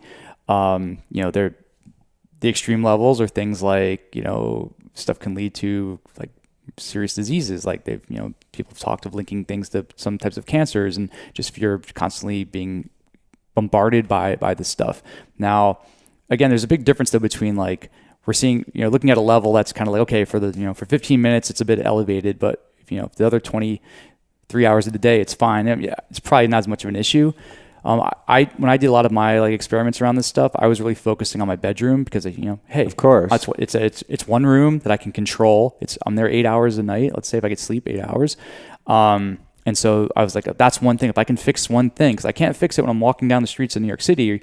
Like I've walked around with these meters, and you can see like when you approach like traffic lights and street signals and all that, like there's levels that go off. Or if you get in line, like they have relays for the cell antennas that are in some buildings. If you get in line of sight, you can see these things just shoot like. Dude, that's what I was going to ask you, because actually someone, a listener, was asking last night a question about being in New York City, and was saying, are the cell towers more dangerous when you are higher up, because you are actually, what was the question? It was like, okay, if you're in a cell tower and you're higher up, you're actually sort of like at the same, I don't know if it's longitude or latitude, but you're at the, what am I looking for? You're at the same altitude as like the tower. So say you're on the 10th floor, that sucks worse than being on the second floor, because all the towers are like right in alignment with you. And when you look at them on a building, they're all facing like straight out. They don't point down. They're like facing the other buildings. Yeah, it just depends on, like, you have to look at where the line of sight is. I mean, that's how they work. They work on line of sight, especially the relays. And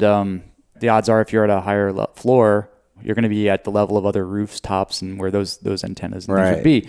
Because I'm staying on the 16th floor, dude.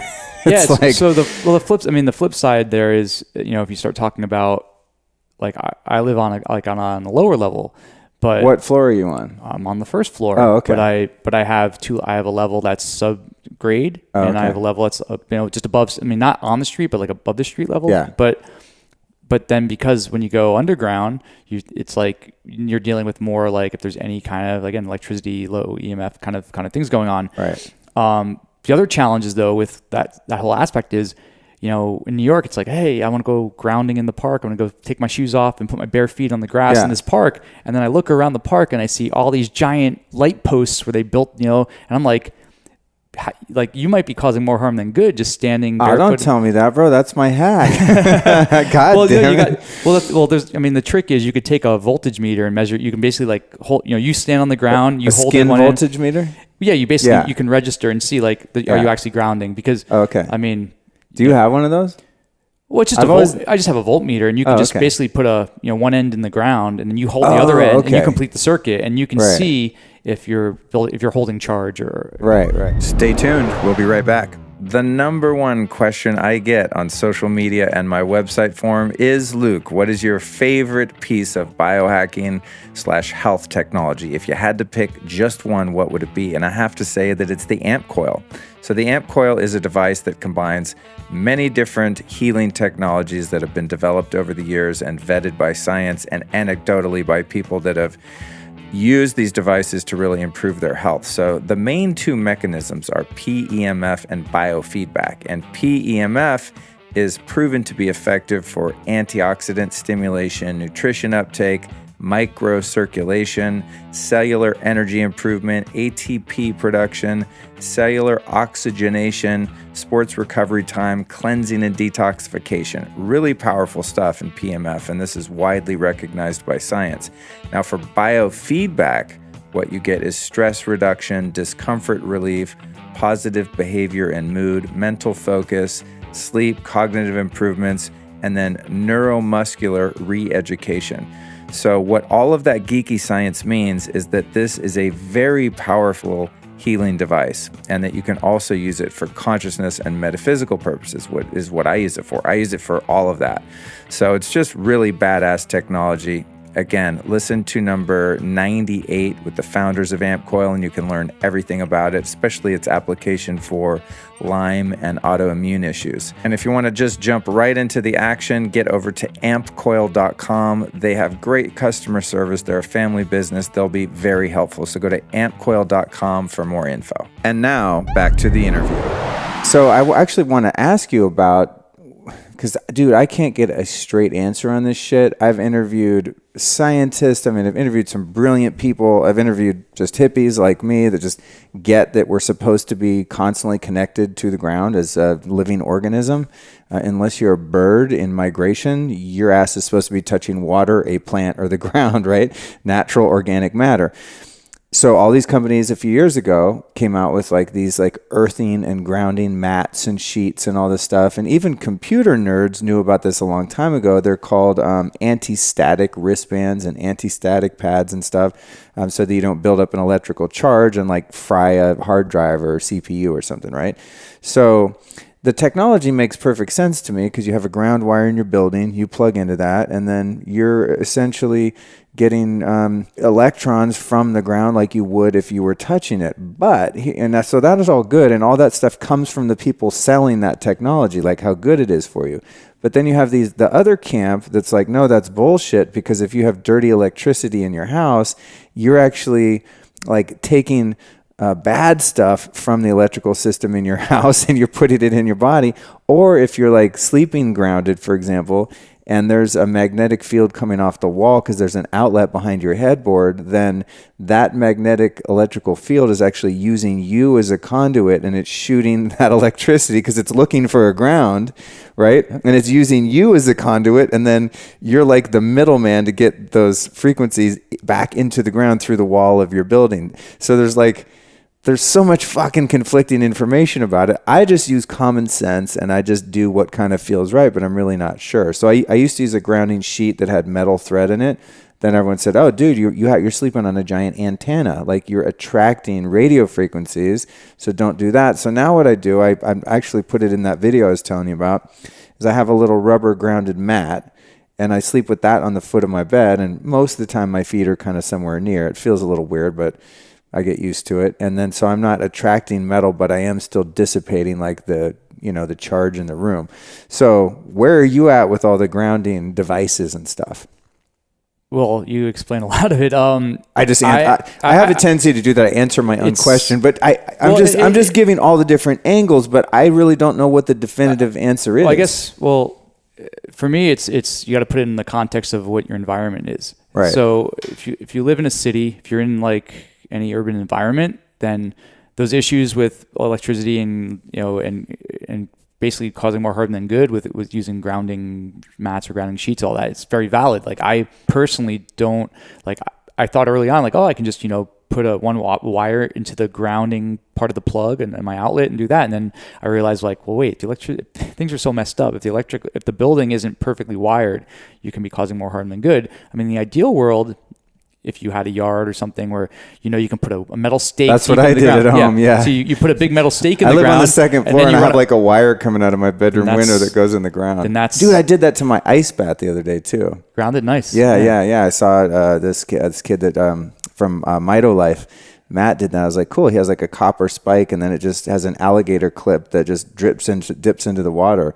Because that made sense too. I'm like, never in nature would you ever be in water and not be grounded. Yeah. So it's just like, well, that can't be good. So it's good, but how can I make an ice bath even better? Pretty cool. But that's so the challenge really with all that is if you're in a situation where you can't really trust like that, the ground that you're on itself is going to be actual earth, or is there actually like electricity running through that because there's like wires and light signposts and all, that sort of stuff going on. Right. In the city, it's tough. So like, even in the dirt. Listen, I would love to walk around New York City barefoot. It's filthy, but even if, let's say that aside, I wouldn't necessarily trust being grounded, like walking, like we had a thing a couple years ago here where like a woman got like electrocuted in the wintertime walking her dogs because she walked walking down a sidewalk and there was a shorted electrical box underneath the sidewalk, and when the salt melts, from the snow, that like you can tell, because like I used to have a dog and it would totally go like it would not want to walk down certain sidewalks because you could feel the short in the sidewalk. Whoa, and dude. his paws were sensitive. So that sucks. Yeah.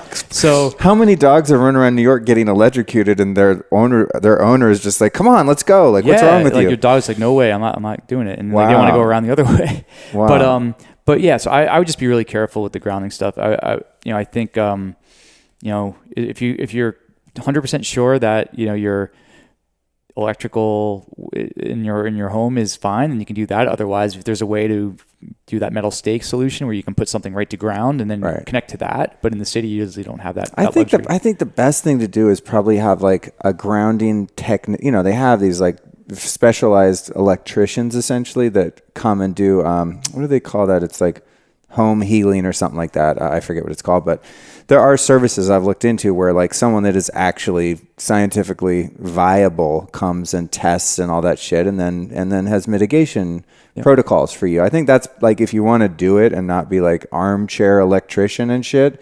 There's you get someone that comes out and like does it for you. Yeah, there are definitely experienced professionals out there who like they'll come in and like someone like me, I kind of did it out of my own interest, and I was saying, I'm sure there's stuff that where you're having to do construction and you're bringing the pros to kind of remedy that. But I think just to having some meters and things to really just get a better understanding, you can at least do some quick little hacks that'll like mitigate some of the things. Cool. All right. Awesome. Well, that's sound advice. Yeah, my dad down in Florida, he lives in a high rise, and this particular time when he moved there, I was having a moment with smart meters because I traveled a couple times to little towns that were like just all on a grid of smart meters.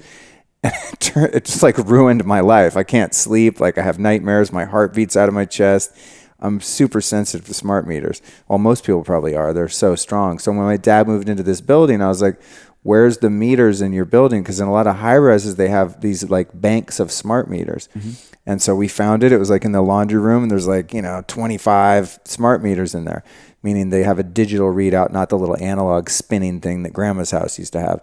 So we found a company, they came out and they tested them and they weren't emitting shit. They were fine. They're like a different kind of smart meter that they have to come read. Okay. They're not going to the master computer 30 miles away, and they're not like those beacons, Yeah. So a guy still has to come in the building, so they weren't that strong. But my dad was like totally freaked out about after we found him, he probably lost sleep and got psychosomatically messed with, because I was like telling him how bad these smart meters are. The guy came and tested, he's like, don't worry about it. And this is like a professional, mitigator of EMF. So anyway, I think that's good advice. Yeah. And even like if you live in a city and you have neighbors like literally like behind the wall next to you, like when I was measuring it in my home, my living room couch, for some reason I had this area right where I sit and like if I was to watch TV, it was like super like almost through the roof levels, like it was really high levels on the meter, and I was like I couldn't figure it out, and I kept moving the meter around, and it would go, then all of a sudden it would like go away, and I'd move it, it would go up, and then it would go away, and then I traced the wall behind me, and it was like this rectangle. And so then I kind of went over to my neighbors one time and I saw like, oh, their television is right against the wall, right? Oh, dude, that sucks. So it was just blasting stuff right through the wall. Right, the walls are pretty thin in my building. And so, right. So you basically have to like move your couch. Interesting, dude. Okay, cool. Well, that's good stuff. So then I want to cover, before we call it here, because we're just about out of time, but the last thing I think is I just want to know. No, I'm sorry, not last thing. I'm looking at my notes here. You're someone that's into infrared saunas like I am, and we both were in agreement before we recorded that clear light saunas are the best ones that you've been able to find, that I've been able to find. So I just got one, and something I just started doing, just going down the rabbit hole, was this niacin detoxing, where you take niacin, you go in the sauna, then afterward you take activated charcoal or seaweed extract, whatever. So I looked on your site, it looks like you've been doing some of this niacin sauna stuff. How does that work, and what have been the effects you've noticed from that? Like for like hardcore detox is why we do that, folks. Yeah, sure. So with regards to infrared saunas, there are different types, not so much even the name brands. It's you've got near infrared, far infrared, or full spectrum. And full spectrum, it just covers bands of the infrared spectrum. They have different effects on the body in terms of some things will help more for detoxification, whereas other things will help boost immune system. And so with a lot of those commercial units, the two things to really look for are kind of the levels of, again, EMFs that are being produced within them, because some of them have there's Bluetooth in there and there's all sorts of stuff. Then you can have them customized, take them out. And the second one is knowing how powerful it is across. If it says it's full spectrum and then it has these really tiny little heaters for the near infrared, let's say, you're not really getting as much. Whereas other types might build bigger heaters that will get you the right. The clear light ones are massive, dude. They're like 3 feet high. And then if you don't want to, whether you don't have space or you don't have the budget, like I built my own near infrared sauna for $120. You did? Did you get those chicken lights or whatever? Well, yeah, I used a couple different types of. There's some that are repurposed from that kind of stuff. But there's also a couple of brands out there now that like Ruby Lux that make these bulbs. But I basically bought these little portable clip-on lamps that those things work on. They're ceramic and can deal with the temperatures of that. Big power strip. I got this I guess it's basically like a shoe rack that I got off of Amazon, and it's on wheels, so I can move the thing around. Then what I did was I clamped I have four bulbs, and they're clamped on in a pattern, and I could just move it. So if I want to bring it into my bathroom, I can sit and have it on me for as long as I want, or I can move it while I'm doing some other if I'm training or doing something else while I want to have it on me. And so there are solutions out there, and again that's going to be that's just near infrared. Now have you tested the EMF levels coming off those near infrared bulbs by chance?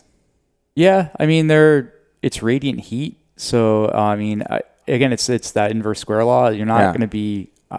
You can't. They're hot, so you can't get closer than 8 to 10 inches from them. They're really hot. The bulbs themselves, you're going to get burned if you go 6 inches or closer to them. Yeah, damn. The temperature wise, they get pretty hot. Wow. But the experiment with the niacin was.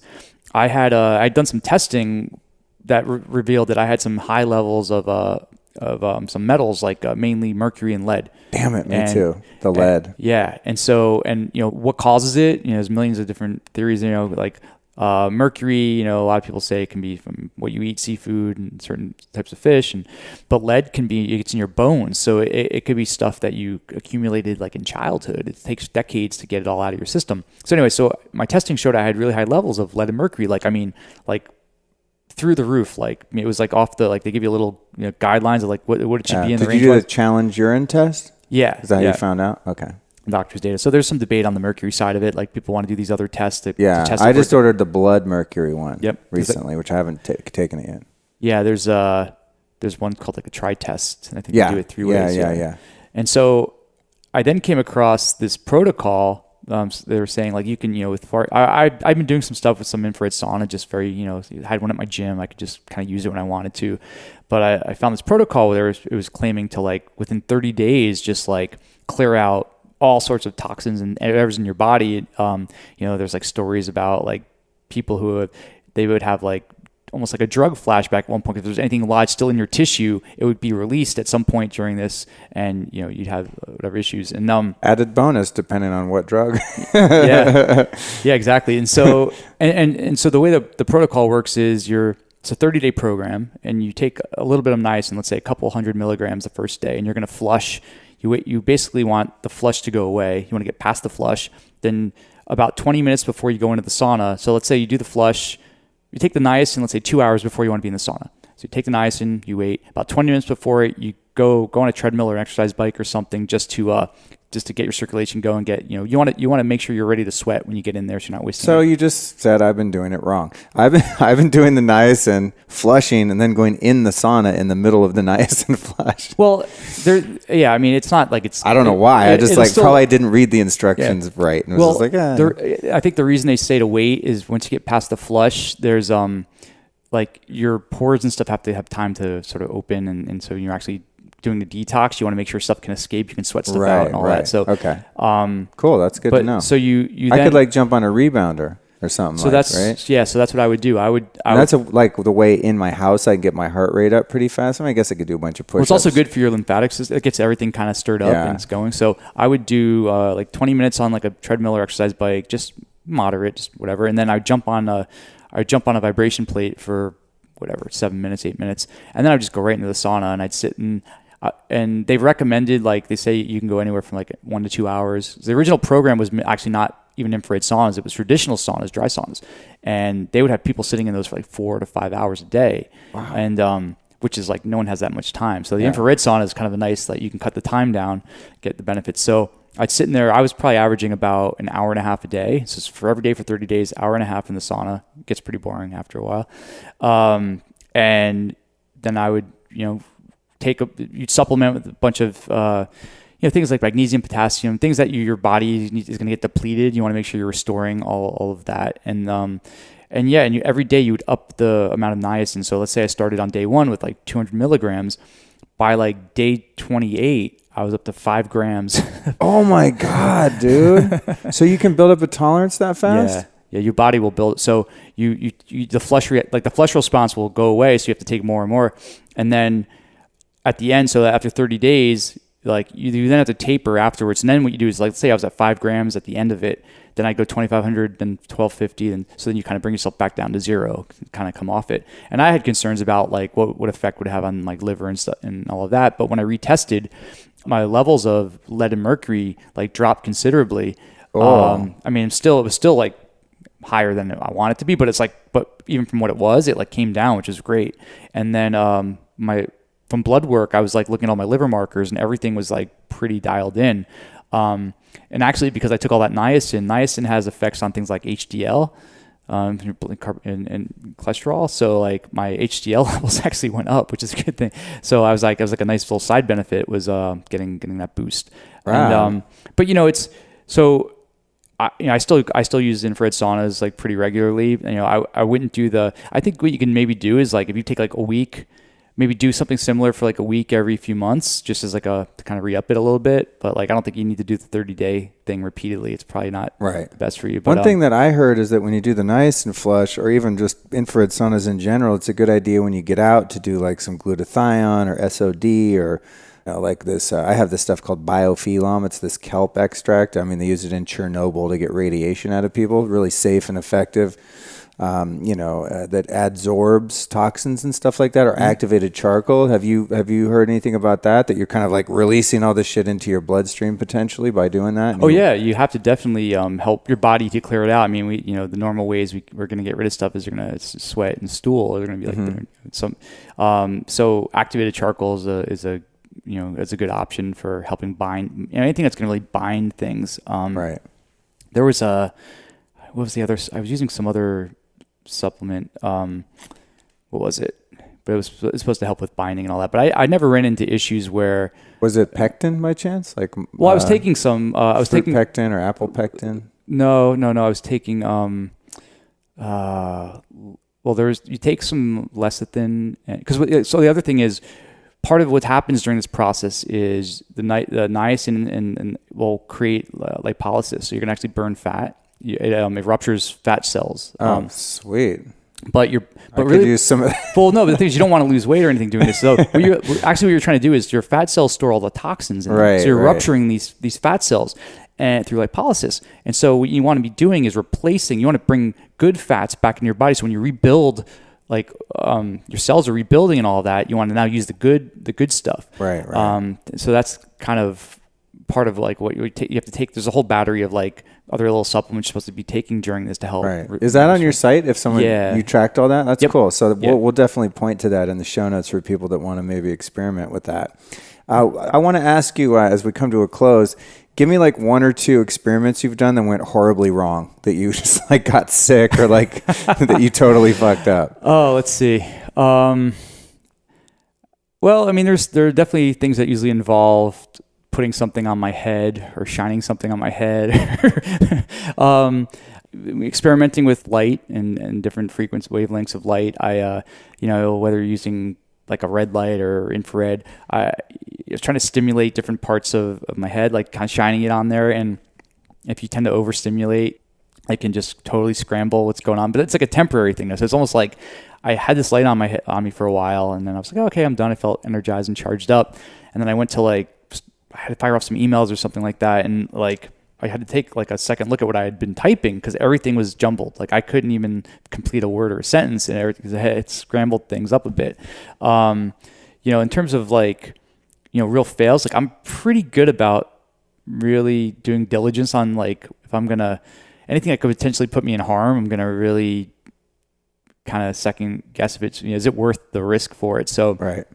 The things that go the fails that happened are not nothing that dramatic. No, they're things that maybe it's something I tried this, it didn't work. It's not. Okay. It's not that I put myself into in a weird situation or I've never no hospital visits. You're smarter than that. That's all. I was ready for something hardcore because dude, the shit you do on your site is gnarly. Look, I'll give you one. I mean, there's usually things I've done things that can cause your body can have a detox reaction, or you get really sick for a day, or you throw up, but so things like that. But they weren't serious things where I was I could have killed myself. You weren't in a cast. Yeah, definitely not. I had two funny things that I could help you avoid in the future. One is I accidentally it was actually on a podcast I did this, or 5 minutes before, is I OD'd on Yohimbe, HCl, the really strong extract of Yohimbe.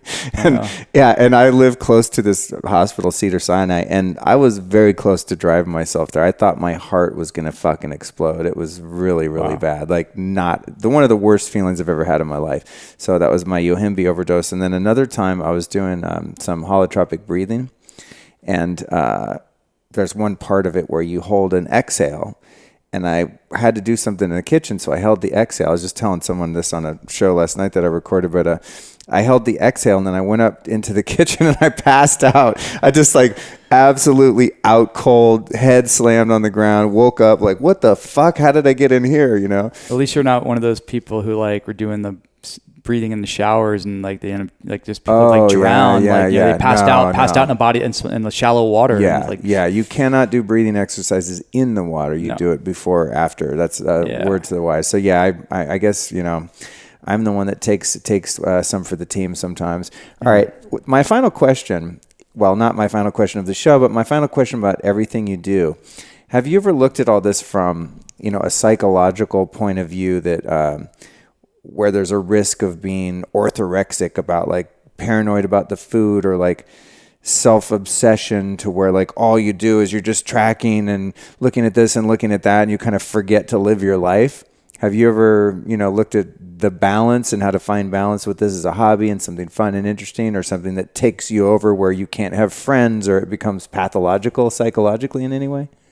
Yeah, I think my attitude is I'm not letting the data sort of control me. Like I'm in control of my data. A lot of stuff I'm gathering, it's kind of like set it and forget it. I'm passively gathering information. If I'm doing a certain type of experiment or trying to discover something, sure, I might have to take some extra time to do it. But the whole point of all this isn't to create more work for ourselves. It's eventually get the systems in place so that things are kind of there, and it actually creates it's almost like an optimization in itself. So I guess my personality type is I'm not that type of person who's like worrying about a million things. I'm kind of viewing it the opposite way. I'm like I want to be the best I can be. So it's not like I'm worried about, oh, this is, if I do this, it's going to hurt me or whatever. I'm more like what's going to get me there. And then if there's if there's 10 things I'm doing and I know that there's 2 that get me 85% of the way there, then that for me, for a lot of things, is good enough, because I'm like, I've created an optimization right there. I'm not having to track or do these 20 different, and that's when we talked about, like, if you have all these supplements and tools and all these toys, it's great. It's fun to use all this stuff, but then you're like, but what if you can boil it down to like, what are the 2 things that are really helping you? And then that's all you really need to use. The other stuff's fun, sure, but it's not really, it's not moving the needle anymore. So, but it's hard to figure out what those things are if you're just piling a bunch of stuff on. And so you got to take some time to look at the needle to see what's moving it, I guess. And that's what you've done. And then you have your site where you share this information with people, and maybe like take the bumps out of the road for people that follow your work, because they go, oh shit, he tried that. That didn't really make a difference. I'm not going to do that. Oh, he tried this other thing and it just crushed. So I'm going to adopt that without having to go through all the testing themselves, maybe. Well, even better, like people will say, hey, I saw what you did. I changed these variables. I did it this way, and I got this other result. And I was like, that's cool. Or maybe someone will say, you could do this differently or better. Someone else might, just take it or I've done it the other way. I've seen other people do experiments. I'm not inventing any of these hacks. Like these are all things that I actually sponge off a lot of other people, but I'm not, and I'll say, like, let me see if it works for me. And then just because, like, let's say I try something and it doesn't, I decide it doesn't really have much benefit to me, doesn't mean it won't benefit you. It just means that's my personal experience, because I'm never going to say, like, this totally sucks. This one thing it's useless for everybody, because I don't know everybody. I don't know everyone's situation. Yeah. Cool. That totally makes sense. Well, you seem like a very centered, moderate guy. It's like looking at all the stuff you do, I was like, this guy could be really weird in a good way, but actually you seem like a pretty balanced dude. Your energy's good. And I think I go somewhat to the other extreme myself sometimes. I get like really obsessive about this stuff. And I think maybe even sometimes acting out of a little bit of fear rather than what you're describing, which is just like going toward the positive, not like running from the negative so much. I think that's a good perspective. And really it just all comes out of my own, it's being a curious person and I just always try to understand how things work, try to understand things better. And it's that quest for knowledge that, especially when you apply it to yourself, it's like, well, of course, then, it's much more interesting. Yeah. But yeah, I definitely, I think this stuff doesn't have to be overwhelming for people. I think, there's a lot of great information out there, a lot of examples of what people are doing. And, you can start simple. I mean, this isn't like all the things we just covered. Like, this is over a number of years. So it's not like I started, you didn't do this shit within the last month. Yeah. I didn't wake up and say, hey, I'm going to do all this stuff this week. It doesn't work like that. Right. Yeah. Cool, man. I love it. All right. So in closing, I got a 3-part question for you. Who have been 3 teachers or teachings that have influenced you and your work and your life in general, even, that you might recommend to the listeners? 3 teachers? Yeah, it could be a book, philosophy, film, album, anything. Oh, man. Let's see. 3 teachers. I'll say I'm not like a really philosophical guy, so I could be like a super geek doctor that's like the ultimate biohacker. Anything in any. Well, I'd say there was capacity. Like, growing up, like folks like reading like Isaac Asimov and like, got this, like, my science fiction sort of like mixed with reality kind of like got me down that path. I would say like, there's just a lot of folks out there now that are just sharing so much information that like I'm gleaning stuff off of all these folks, and like you've mentioned a number of them already. So I'm not like, I don't think it's like any one person. I just think it's a collective body of knowledge of folks. And then I don't know, and I would say anyone who's getting into this stuff for the first time, I think a lot of people probably were exposed to it. I mean, when Tim Ferriss did his 4-Hour Body, it's a bit dated now, but that book kind of was everyone's first like things maybe people were already thinking about or kind of doing, but they just never had a word for it. It was a way to kind of bring some folks together under this kind of concept. Right. But yeah, I guess nothing too deep and philosophical. I don't. Hey, really that's have, all right. It doesn't have to be. You already gave it to me. The first author you mentioned that I already forgot, and I'm just going to do it for you. I'm going to say Tim Ferriss, and then I'm going to say the biohacking community at large, and then we got our three answers. That's pretty much it. Yeah. That's cool, man. That's great. And then where can people find you and all the stuff that you're up to, social media wise, website, anything you want to share, promote? Now's your moment. Awesome. So website is quantifiedbob.com. And in terms of social media, it's pretty easy. It's Instagram, Quantified Bob, Twitter, Quantified Bob, Facebook, Quantified Bob. Or if you want to just connect with me through other aspects, my name is Bob Troia, Troia, and you can find more about me and my background. Awesome, dude. Well, thanks so much for coming out today. I appreciate you taking the time, running around the city here and stopping in to see me. It's awesome, dude. Yeah, it's been great. Thanks so much. Yeah, great to meet you. And thanks for testing my headphones too. I've been wanting to do that for a while. That was like a dope added bonus for me. So I appreciate that, man. And until next time, I'm sure I'll see you at one of these biohacking conferences and we'll have to catch up. Awesome. Thanks, man. All right, thanks.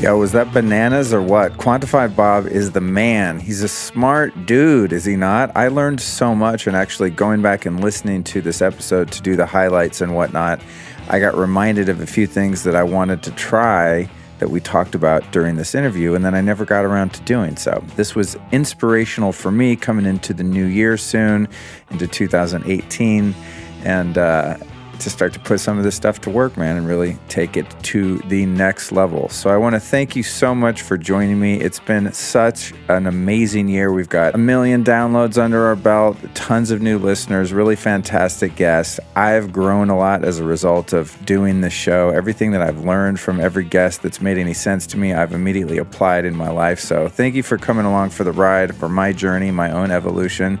I trust that you're deriving benefit from it too. So we've got one last show before 2018, and that comes out on New Year's Eve. And that's a talk that I did in Aspen, Colorado a moment ago. Really funny, yet I think pretty deep conversation there for another bootleg broadcast. Luke Storey live from Aspen Shakti. So tune in to catch that. And then please don't forget to go in and leave us a review. It's really easy to do now on your iPhone. Just open up this podcast, The Lifestylist, in the iPhone podcast app and just put in 5 stars, say a couple kind words for your old pal Luke, and I would be forever grateful. Now, if you're not on an iPhone, you have to do that in iTunes, which is a little more complicated. But if you really feel like contributing something to the show and you're going to send me an email saying, hey, thanks for doing what you're doing, you could take that same amount of energy and time and leave an iTunes review, and it would probably benefit me more. Although I love to hear from you too. I'm happy to get any kind of support I can get. But the ratings and reviews are very meaningful. There's a reason why us podcasters always beg and grovel to get those. So we're up to 1 million downloads. My goal is to get up to at least another 1 million by June 2018. So that's only 6 months away. So I want to get those ratings up and share this episode with as many people as you can. And my promise to you is that I will continue to bring the most chronic, life-changing, profound information that I can find in the world to you every single goddamn Tuesday. So thank you so much for listening, and I will catch you in a couple days on New Year's Eve.